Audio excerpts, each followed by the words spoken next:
সমরেশ মজুমদারের লেখা ছোট গল্প হানিমুনে যেমন হয়। বিয়ে হয়েছিল শেষ রাতে। বাসর ঘরে যেতে যেতেই আকাশ ফর্সা। মেয়েরা আক্ষেপ করেছিল, এই রকম বিয়ের কোনো মানেই হয় না। বাসর জেগে বরবউয়ের সঙ্গে রসিকতা করাই গেল না, গান বাজনাও হলো না। এ কেমন বিয়ে? অবশ্য সবাই জানতো ওই রাতই ছিল মরশুমের শেষ বিয়ের রাত। আর তার লগ্ন যদি শেষ রাত্রে পড়ে তাহলে কারুরই আর কিছু করার নেই। রাত জাগতে হয়েছিল। সকালে বউ নিয়ে বাড়ি ফিরেই বিছানায় গিয়েছিল প্রতীক।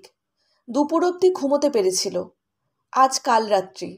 বউয়ের পাশে যাওয়া দূরের কথা, মুখ দেখতে নেই বলে। পিসিমারা ফতোয়া দিয়েছেন। সবচেয়ে বড় তালিবান হলেন বড় মাসিমা। বলেছিলেন, খবরদার ছায়াও মারাবি না। বন্ধুরা আড্ডা মারতে এসেছিল। বলেছিল, আজ তোর last night of bachelors life. কাল থেকে তো সারা জীবনের ফুলশয্যা। মনে মনে রোমাঞ্চিত হলেও মুখের চেহারা পাল্টায়নি প্রতীকের।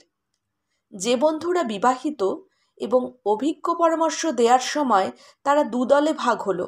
একদল বলল, প্রথম রাত্রে বড়জোর হাত ধরবি, তার বেশি একেবারে এগোবি না, নইলে সারা জীবন তোকে একটা অভদ্র সৌজন্যবিহীন রাক্ষস ভাববে।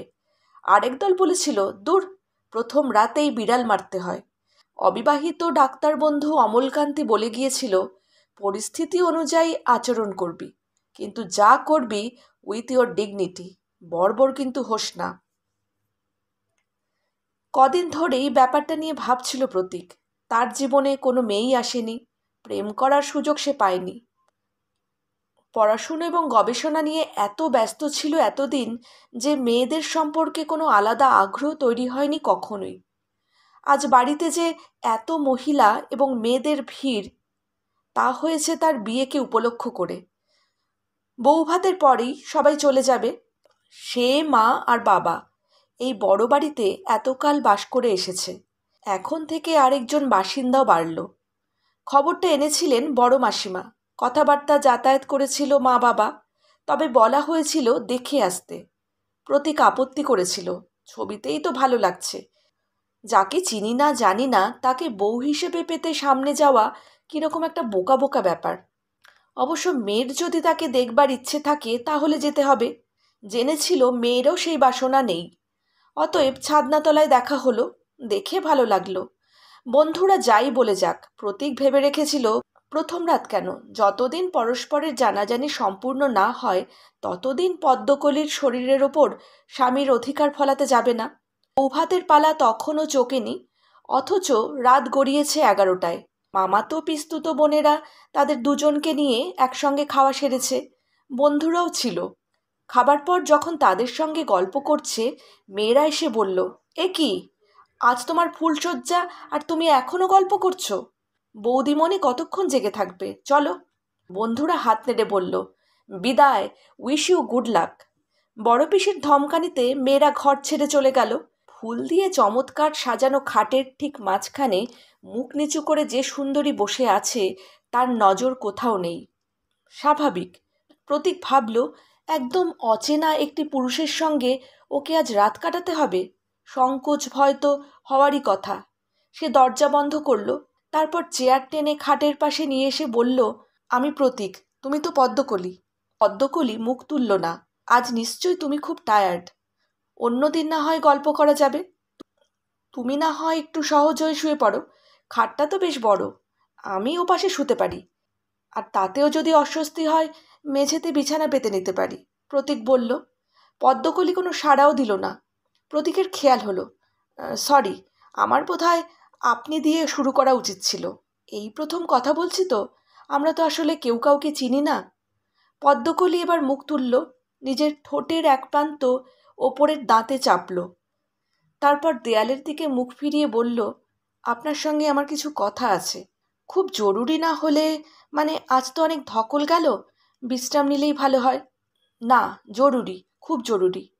পদ্মকলি মুখ ফেরাচ্ছিল না, কিন্তু তার গলার স্বরে উত্তেজনা ছিল। প্রতীক অবাক হলো। বাইরে এখনো লোকজনের গলা পাওয়া যাচ্ছে। বাসর ঘরে মেয়েরা জমিয়ে থাকে, ফুলশয্যায় কি আড়ি পাতে। অবশ্য পর্দা ঢাকা বন্ধ কাচের জানলায় ওরা শুধু আলো দেখতে পাবে, ঘরের কিছু চোখে পড়বে না। সে বলল, বেশ, শোনা যাক। আপনি হয়তো হয়তো কেন, নিশ্চয়ই আমাকে খুব খারাপ ভাববেন। পদ্মকলি থেমে গেল। না না, অকারণে খারাপ ভাবতে যাব কেন? অকারণে নয়, মানে আমার খুব রাগ লাগছে আপনাকে কষ্ট দিতে। আপনি তো সত্যিকারের ভদ্রলোক, তাই না? এই প্রথম তাকালো পদ্মকলি। সোজা হয়ে বসলো প্রতীক। বুঝতে পারছি না। মানে না শুনলে বুঝবো কি করে? হ্যাঁ, আপনি জিজ্ঞাসা করতে পারেন আমি আগে বলিনি কেন। একটা ফোন করে সব বলে দিলেই তো ল্যাটা চুকে যেত। সেটা আমি পারিনি। না পারার কারণ ছিল। আপনি কি বুঝতে পারছেন না আমি কি বলতে চাইছি? পদ্মকলি করুণ চোখে তাকালো। মাথা নেড়ে নিঃশব্দে না বলল প্রতীক, আমার বিবেক আমাকে যন্ত্রণা দিচ্ছে। আমি আপনাকে ঠকাতে চাই না। আহা, আমি কেন ঠকব? প্রতীক অবাক। ঠকবেন না? যাকে বিয়ে করেছেন সে যদি অন্য পুরুষকে মন দিয়ে বসে থাকে, তাহলে আপনি ঠকবেন না? এ কি কথা বলছেন? চাপার স্বরে জিজ্ঞাসা করল পদ্মকলি। তাই নাকি? শব্দ দুটো অসাড়ে বেরিয়ে এলো প্রতীকের মুখ থেকে। হ্যাঁ, 2.5 বছর ধরে টানা প্রেম করেছি ওর সঙ্গে। পার্কে ঘুরেছি, গঙ্গার ধারে গিয়ে ভেলপুরি খেয়েছি, মাসে একদিন সিনেমায় যেতাম, তার বেশি কিছু নয়। তাহলে তো তাকেই বিয়ে করা উচিত ছিল আপনার। ছিলই তো, কিন্তু আপনি যেটা সহজে বললেন তা আমার বাবা মা ভাবতেই পারল না। ইউনিভার্সিটিতে যাওয়া বন্ধ করে দিল, ফোন ধরতে দিত না। আমি সেসব না শুনতে মা একদিন ঘুমের ওষুধ খেলো 10টা। জমে মানুষে টানাটানি। সবাই বলতে লাগলো মায়ের মৃত্যু হলে আমি দায়ী হব। কিন্তু ডাক্তার বাঁচিয়ে দিল বাড়িতেই। ভালো হতেই মা আমাকে স্পষ্ট জানিয়ে দিলেন, বাড়ির পছন্দ করা পাত্রকে যদি বিয়ে না করি তাহলে গলায় দড়ি দেবেন। বুঝুন ব্যাপারটা। করুণ দেখালো পদ্মকলির মুখ। সর্বনাশ, প্রতীক বলল। ঠিক এই কথাটাই বলেছিল ও। সর্বনাশ। আমার অবস্থা ভাবুন। যাকে ভালোবাসি তাকে বিয়ে করলে মা গলায় দড়ি দেবে, মানে আমি মাকে হত্যা করব। কোনো সন্তান তা পারে? তাই মাকে বাঁচাতে আপনার সঙ্গে বিয়েতে রাজি হতে হলো আমাকে। পদ্মকলি বলল। ও। প্রতীক ভেবে পাচ্ছিল না কি বলবে। হ্যাঁ, প্রথমে কথা উঠতে পারে, ব্যাপারটা বিয়ের আগে আপনাকে কেন জানালাম না। এবাড়ির ফোন নাম্বার তো বাইরেই পেতে পারতাম, ফোনেই বলা যেত। হ্যাঁ, সেটা অবশ্যই ঠিক কথা। মাথা নাড়ল প্রতীক। ঠিক কথা? পদ্মকলি এমনভাবে তাকালো যেন অদ্ভুত কথা শুনছে। না ভেবে বললেন তো? আপনি আমার ফোন পে বাড়িতে বলতেন, তারা আমার বাড়িতে জানাতো, বিয়ে ভেঙে যেত। তখন মা কী করতো? শুধু গলায় দড়ি নয়, গায়ে আগুনও লাগাতো। বুঝতে পারছেন? তা তো অবশ্যই, কিন্তু ওই ছেলেটির ব্যাপারে আপনার বাবা মায়ের আপত্তি কেন ছিল? ও কবিতা লেখে, কবিদের ওপর ভরসা করা যায় না বলে মায়ের ধারণা। তাছাড়া ওর টাইটেল হলো কর্মকার, আমরা হলাম মুখার্জি। মা মানতেই পারছিল না। তার ওপর বাংলায় এমএ, স্কুলে পড়ায়। বাবার ধারণা বিয়ে হলে ঘরজামাই হতে চাইবে। পদ্মকলি বলল। কিন্তু হৃদয়, ওর মতো হৃদয় আমি কারও দেখিনি। এই যে এতদিন ধরে প্রেম করেছি, একবারের জন্যেও আমার শরীর স্পর্শ করেনি, জানেন? পদ্মকলির চোখ বন্ধ হলো। যখন বললাম, হে বন্ধু বিদায়, তখন যেন ওর মাথায় আকাশ ভেঙে পড়ল। মাথা নাড়ল প্রতীক। স্বাভাবিক, খুবই স্বাভাবিক।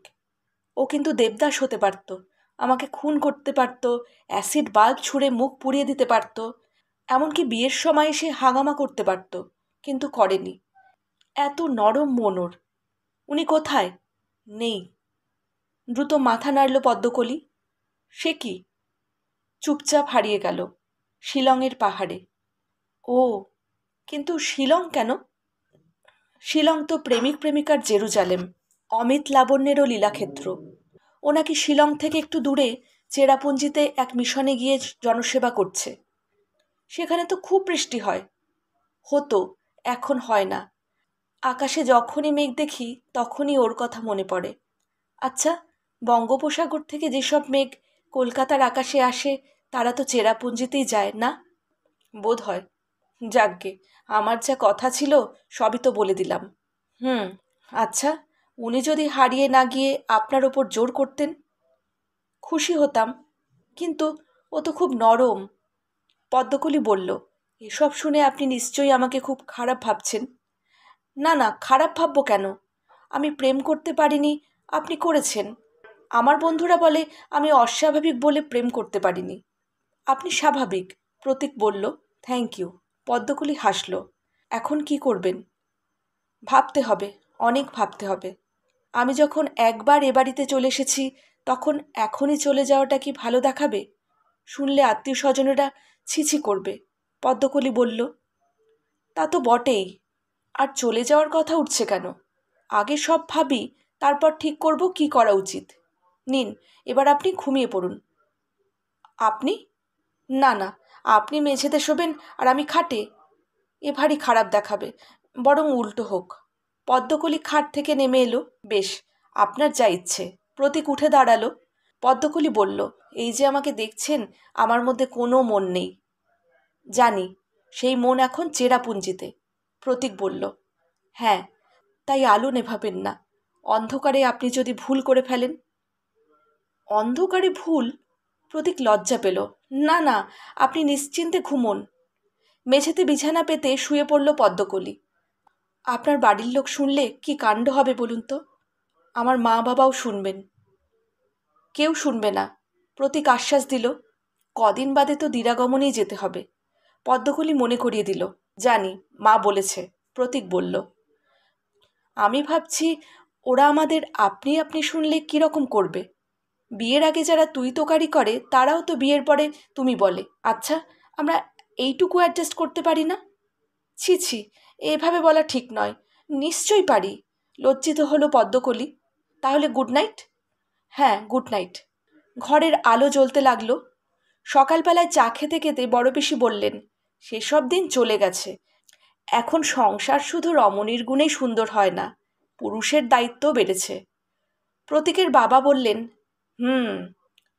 এই সময় মাথার ঘোমটাটা টেনে পদ্মকলি ঘরে ঢুকতেই প্রতীকের মা বললেন, এসো এসো, খোকা উঠেছে? পদ্মকলি নীরবে মাথা নেড়ে হ্যাঁ বলল। বড় পিসির কপালে ভাঁজ পড়ল। সারা রাত ঘরে আলো জ্বালিয়ে তুমি ঘুমোতে পারো? খোকা তো জ্বালাতো না।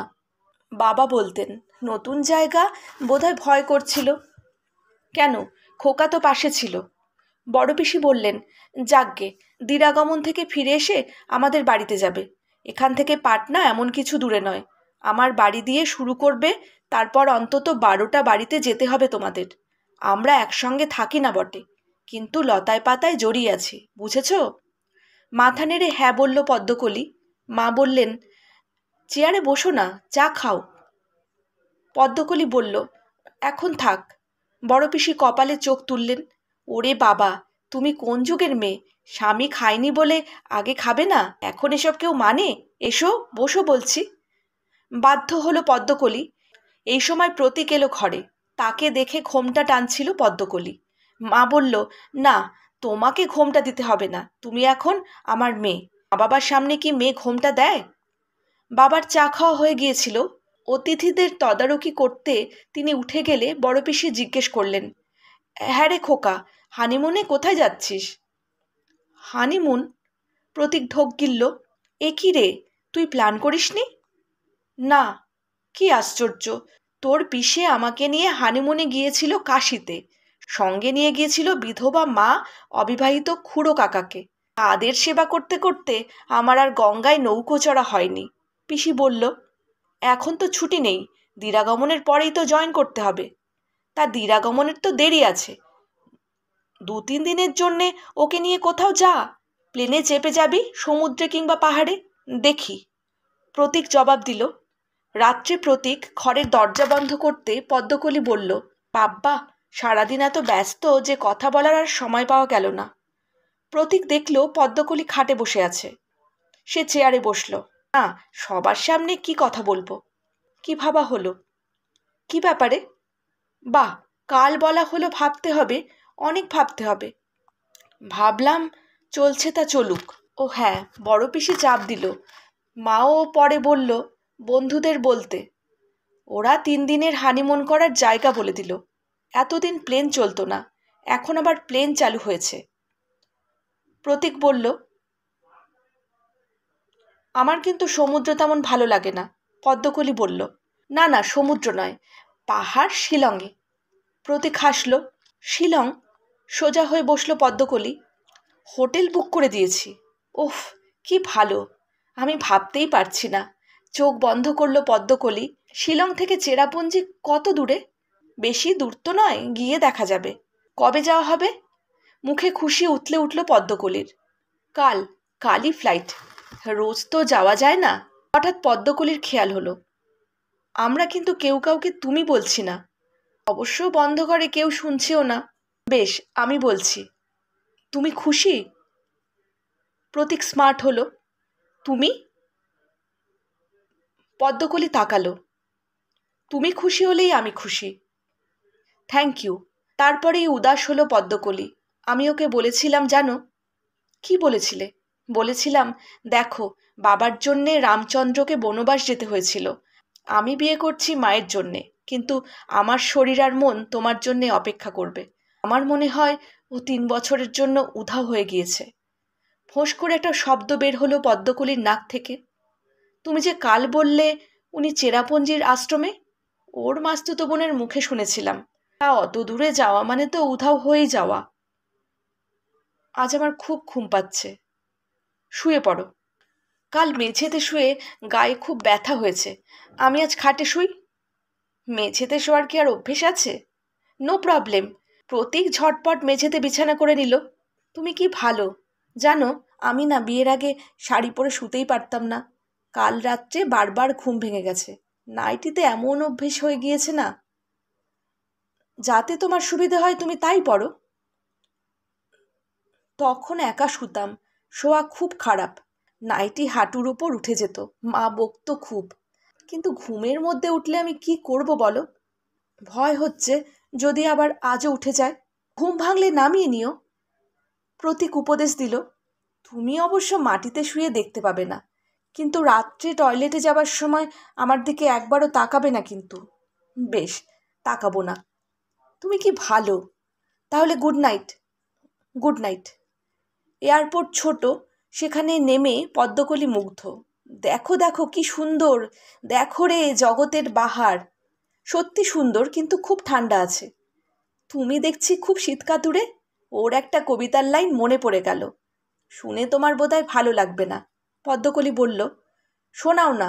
প্রতীক বলল, যে পাহাড়ে কখনো শীত নামে না, সেখানে জড়ো হয়েছে কিছু নারী যারা কখনো পুরুষ দেখেনি। হাসল পদ্মকলি। দারুণ না? না বুঝে মাথা নাড়ল প্রতীক। হোটেলটি চমৎকার। কার্পেটে মোড়া বড় ঘর, বিশাল বাথরুম, ফায়ার প্লেসে রুম হিটারও আছে। পদ্মকলি পুলকিত। এরকম হোটেলে আমি কখনো থাকিনি। হানিমুন করতে হলে এরকম ঘরে এসে থাকা উচিত, তাই না? হুম, কিন্তু আমি ভাবছি স্লিপিং ব্যাগ ভাড়া করতে হবে। প্রতীক বলল। ও মা, কেন?